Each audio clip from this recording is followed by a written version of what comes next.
Telugu Desam party కీలకమైనటువంటి వ్యవహారం ఏంటి అంటే, ఈ నెలాఖరు నుంచి పబ్లిక్‌లోకి వెళ్ళాలి. విజయాలని చెప్పండి సైకిళ్ళ మీద వెళ్ళని చంద్రబాబు గారు పిలుస్తున్నారు. పెన్షన్ల గురించినో లేకపోతే గనక ఏది 50 ఏళ్ల పెన్షను లేకపోతే గనక కొత్త పెన్షన్లు లేదా ఫీజు రియంబర్స్‌మెంట్ ఇట్లాంటివి చెప్పడం కుదరదు. ఇప్పుడు చెప్పదగినటువంటి అమరావతి అద్భుతంగా పరుగులు పెడుతోంది. అట్లాగే పోలవరం పరుగులు పెడుతోంది.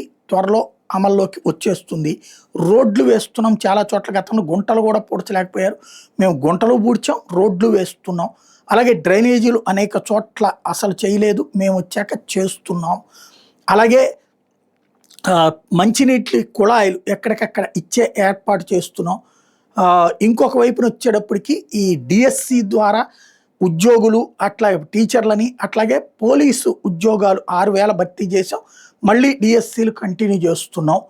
ఇంకొక వైపున గ్రౌండ్ లెవెల్లో వచ్చేటప్పటికి రైతులకి సంబంధించి ఈ 6000 రూపాయలతో పాటుగా 20,000 రూపాయలు వేసాం. ఫస్ట్ ఇయర్ లేదు కాబట్టి ఇప్పుడు ప్రాబ్లం లేదు. ఇప్పుడు రెండో ఏడాది వేసేసారు కాబట్టి.